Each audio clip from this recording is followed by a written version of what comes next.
Hello, my angels. So, it started raining today and my hair got wet and turned into this frizzy mess. So I just put this hat on to cover that up. If you have a hat like this is a felt hat. I highly recommend getting a piece of leather, whatever color you want. And then right there, just kind of like pinning it. You can pin it with an actual pin or with one of those things. This was given to me by one of my clients and it looks so super cute. I love it.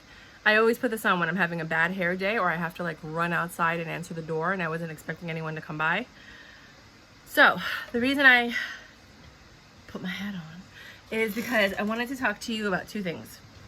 One, the ear, nose, throat thing that I was having. So I wanted to talk to people in case you know someone who's had that, like that long COVID cough or whatever. We'll talk about that in a minute. But I also wanted to talk about the Twilly perfume. So remember I did the Hermes 4-piece review from Sephora. I didn't like any of them except for the Twilly. And there was one that I could almost tolerate, but it really wasn't worth the money. It smelled like lemonade, honey iced tea. But this one is really, really nice. I got this 0.42 ounces, which is a lot. It's like half an ounce, close to half an ounce. And oh my God, every time I smell it, I love it.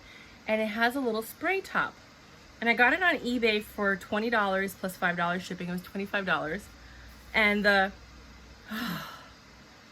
there's a strong spicy scent to it, but it's overpowered by the sweetness. And then as it settles, it just becomes this nice, alluring, sweet scent. But there is like this, I don't know, it's not cloves, but it has that kind of spiciness of that like clove, star anise kind of. Oh my God, I love this smell. And I don't normally like scents like that, but this is so alluring. This is an addictive scent that you smell it and you're like, okay. But then you want to smell it again and you're like, yeah, okay. And then you want to smell it again. You know what I mean? Like, it's just, oh, so delicious. I highly recommend everyone go to Sephora, smell the Twilly. It is so delicious. It's normally like 2-point-something ounces. I think it's 2.8 or something like that. Don't quote me on it. It's like $139. So to get the 0.4 for $20, I thought was a pretty good deal. Or maybe it was 4.3. I don't know. Just look it up online to see what the $139 one is. I think it was like 2-point-something ounces. I could be wrong. It could be 4. No, I think it was like 2-point-something. So if you think about it, 20, 40, 60, 80, 100. It's still cheaper to buy this one. 120. It'll be the same price because with the shipping, it comes out to almost exactly the same price. But I didn't want all that perfume because I have so much perfume. I just wanted a little bottle. But then I ended up buying a second one. Oh God, it's so good. Because I knew, and I have a feeling, like I always buy 2 of something because 1, the price always goes up on everything. And 2, I wanted to keep one. I was thinking about maybe giving one to my sister. But instead I'm going to give her my Dior Cherie. I have like half a bottle left. Oh yeah, I took my nails off. And I used some cheap eyeliner from the Dollar Tree to do this video real quick. I wanted to see if it was worth it. Sorry. But it's not. So this is what my natural nails look like. They're not bad. It's just that these 2 had broken off. And, you know, like when your nails, they were longer than this. When your nails are longer and then 2 of them are broken, it looks bad. So then I use these nails to cover it up until they grow back. So I'm still waiting. You can see, I'm still waiting for this one to grow back. This one grew back faster than this one. They both broke at the same time. And this one, I had to rip off also. And then this thumb is about the same.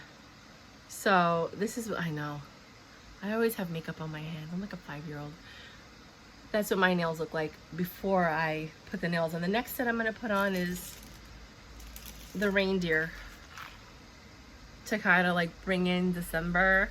I am going to the Americana Mall tomorrow, or whatever you can see this, December 1st of 2022.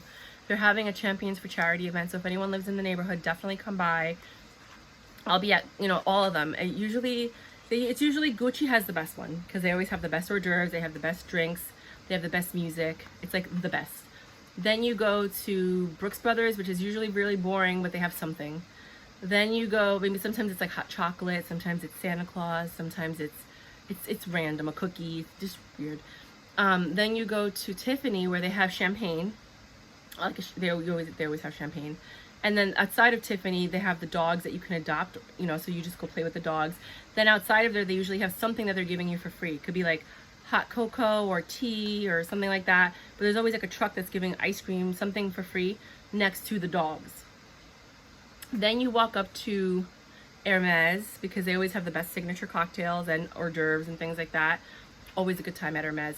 Then you come around the back and you either go to Coach or Michael Kors. It usually switches. I don't think Max Mara ever did it. I can't remember that. But they usually always have, like, last year Coach had like the best DJ and like really, really, and then they had champagne and a slight hors d'oeuvres. The year before it was Marc, I can't remember. Not Marc Jacobs, he doesn't have a store. Michael Kors, and I forgot what they had. I think they had like champagne and something else. So it's just a nice event where you get to walk around, see all the stores. If you register, you get a Champions for Charity number, and then you pick a charity. I always pick St. Jude.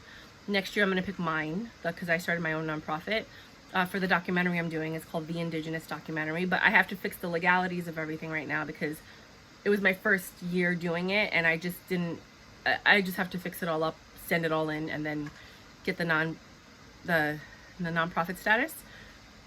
So anything that anyone sends to the documentary is going to be a gift. You're not going to be able to write it off. But if you guys did want to donate, you can go to theindigenousdocumentary.com and you can donate whatever you want. And if you want a tax write-off, like if you plan on donating more than like $500 or something, or more, then, you know, I don't have the status yet. So next year I'm going to register my nonprofit with them. And like 20% of everything you spend, 20 or 25%, goes to the charity, and then the rest goes to the luxury brand. So it's like you're still buying luxury stuff, but you're giving back as well. It just feels better. So I'm really happy I didn't get the Bottega bags that I told you I was going to buy, because now Bottega is offering lifetime warranty, which means if your bag gets damaged from regular wear and tear and some other things, they'll fix it, replace it, do whatever. They'll fix it. I don't think they're going to replace it. But that's awesome. So now I can get those bags with a free, clear mind that I have lifetime warranty. And I think this is something that's going to catch on with all the other brands to justify the prices that they're charging. But right now it's slowly trickling in. So yeah, so these are the ones I'm going to wear tomorrow, which means I have to wear red, gold, and white to justify it. But it's such a prestigious event that I don't know if I want to wear this in front of people of that caliber that are going. So I might just paint my nails like a very pale pink and leave them natural. Because that's another way to just do that. So back now to the ENT. So what happened is I went to the pulmonologist. You guys know that, right? I took a pulmonary function test. Everything was fine. My lungs are fine. They took an x-ray. Everything's perfect. So it's not a lung issue. Yes. Then I went to the ENT. My ears were clogged, right? And I have been coughing for 3 months, if you guys don't know my story. Recently, my ears got clogged. I use Q-tips, right? This one was always clogged ever since I got the ear infection in July 2021.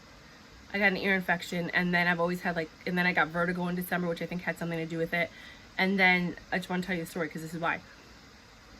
And then when this last time I got sick in October, I had the cough, but then it started hurting. My ear started hurting a lot. And I'm like, why does my ear hurt? And they started itching. So I started scratching in them. And I was like, I shouldn't do that because you don't know how dirty nail beds are. So it's not a good idea. I still have the eyeliner on it. It's really strong eyeliner. This is the Dollar Tree eyeliner. I just wanted to line just the top. And then my eyes started watering because I'm like a giant child. This is why I don't wear makeup. My eyes are so sensitive. So the ENT, so I went to see the pulmonologist today, and they're like, you need to see an ENT. I called the ENT. They're like, we just had a cancellation at 4 o'clock. Can you come in? I'm like running over there. I went over there, and she put things in my ear. These suction things, 3 different sizes. First the small, well, first she looked in them. She said, this ear is fine. This ear has a lot of wax in it. And I knew that because this ear's doubly clogged, meaning at night I would just yawn and then both my ears would pop and then I could hear perfectly. And I'm like, I had no idea my ears were clogged, first of all, that I wasn't hearing properly. But then this one would still be a little bit more clogged. So then I'd have to yawn again or go like this and then open up my ear like that. And then I could hear, but it would close back up. And there was a point where like the ear is like this And sometimes it closes, and that's usually when, you know, you have an infection or something's wrong. And that's what happened in this ear. So I put earwax removal liquid that you buy at the store, and I put it in my ear. You sit like this for a little bit, and then you turn it around, but nothing would come out because my ear was shut. So I put the Q-tip in there, and then I took it out. I never once saw in a year or whatever the Q-tip come out without the top. It's always come out. So she's cleaning my ear, and she uses a suction cup, and then she changes it to the next size. Does it again. Always, she keeps pulling out more and more wax. I know, it's disgusting. I'm gonna be honest with you. And then finally, and this is why, she takes the third suction cup and she pulls out the nib of a Q-tip. And I'm like, I swear to God, I would remember if I had put a Q-tip in my ear and it didn't come out. Like, I would have went to the doctor right away. But apparently that happened, and I don't know when, where, or how. So the imbalance of the air pressure in my ears was causing my ears to itch, and I kept scratching them with my finger, which is not good. And then that's what was causing my ear to be clogged. I think my ears are still clogged, but she's like, it's gonna take a while. That could have also been causing the infection in my sinus cavity, because it's all connected, because it was imbalanced because it was literally blocked. And every time I put the Q-tip in my ear to clean it, I just kept pushing it further and further back. So I'm just letting you guys know. I know, crazy stuff. But if we don't talk about these things, then we don't learn and we don't know. You know what I mean? Like, a lot of people are like, I can't believe you're talking about that. That's so embarrassing. I'm not embarrassed to talk about anything. I will talk about any and every topic. You guys want to talk about something? We'll talk about something. You want to talk about miscarriages, abortions, I will talk about all of that with you guys. I have no shame talking about any of that stuff. And no, because what they do is when you have a miscarriage, they call it an abortion, which I fucking hate that. Sorry, excuse my language.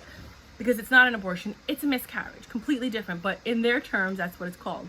So I have no problem talking about any of that stuff with anybody. If you ever want to talk, send me a little email and we can talk. Girlfriends forever, right? So then she was telling me, I told her, I was like, but I can feel where the cough is, right? Because now she fixed the ear. So I'm like, okay, my ears are fixed. Awesome. Give it some time and it'll fix itself. And she's like, well, you know, she took the camera, she put 2 sprays of lidocaine in each nose, and then 2 sprays of something else, which I'm guessing is like a lubricant. And then she put this long tube in my nose, and she made me like talk and go whatever, to kind of like push the camera down, but also to make my vocal cords move. And then when she took the camera out, I got to watch the footage with her, and I was like, oh my God, that's what my vocal cords like. I have a beautiful throat. I tell you, it's perfect. And so I was just like, oh my God, this is so weird. She's like, there's no abrasions, there's no, because I was like, I hope it's not a tumor or anything. She's like, there's no protrusions, no nothing. She's like, you just, it could have been connected partially to your ear, but if it's itching a lot and then you're coughing, she's like, you might have acid reflux. So that's important for you guys to think. They gave me some medication for the acid reflux. I didn't take it, but it could be acid reflux that keeps coming up. But then I was like, but if it's acid reflux, wouldn't it affect the whole throat, not just that one spot? And she's like, yeah, that's true.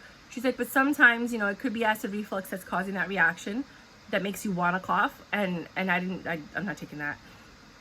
And then I was like, but it's the same spot that always like spasms and whatever.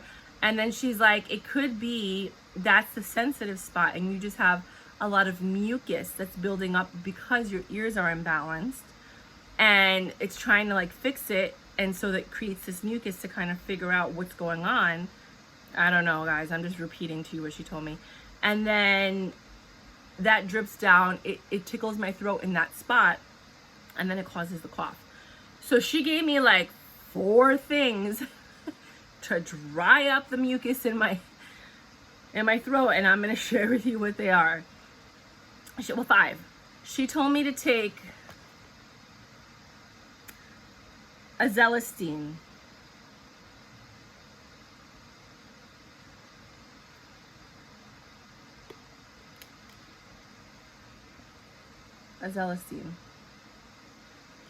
Right? And I don't know what that is. 2 times in each nostril. Supposedly it's gonna dry out my nostrils. I used to use Flonase. That's what they always gave me because I used to have chronic bronchitis. That never worked. Like never, ever, ever. So then she's like, and you also have to take a decongestant. So I got the Sudafed. I had to pay like $10 for this, no big deal. This is the one that she prescribed, Sudafed Sinus. So I'm gonna take that. I had made the video before where I told you I don't like taking things that suppress your body from stopping it from doing what it's normally doing, which is getting everything out. But she's saying that's what I'm supposed to do. She says I have a viral cough.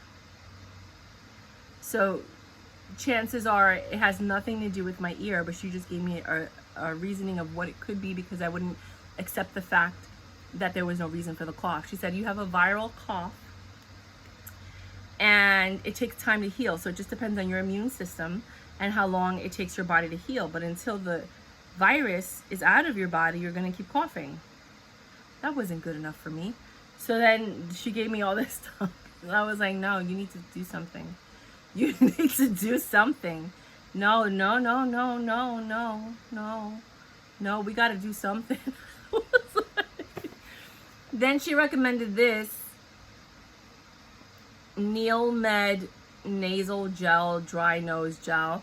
I don't know what this is, but I feel like it's the same thing as the other one. I'm not gonna use these all at once, but I will. Provides moisture and soothes to hydrate dry nasal, passages. Dryness created by indoor climate, caused by indoor heat, dry climate, air travel, high altitude oxygen use, and CPAP. And I did go to Peru last year, which is where I started filming the documentary. Well, I started in Sedona and then I went to Peru. I haven't put all the footage up on the website because I'm debating if I should do that and just give it to the universe for free and hope that the donations come in so you guys get all the information, or hold on to it and then edit it and create like an actual 30-minute, 40-minute docu-series per country that I go to. I would like some feedback to know if you were to watch a documentary like that, what do you think I should do? Like look at the website, see, tell me what you think. So I did get high altitude sickness, which caused this eye to start tearing, but that's only because when I was in Sedona, I had the ear infection in July, and then in October I went to Peru, and then I got altitude sickness, which affected this side of my ear. But I'm wondering if I had this thing in my ear for like a year, or if it was recent. I don't know when it could have happened. I have no idea. So I'm not going to use this right now. She said I need to use a humidifier because my nasal passages are going to get dry, so I need to re-moisturize them. And then I should take Vaseline or Aquifer and put it around the inside edge of my nose. And then as I inhale, that's going to moisturize my nasal passages. And then she also recommended that I use this one, the Air Saline Nasal Gel.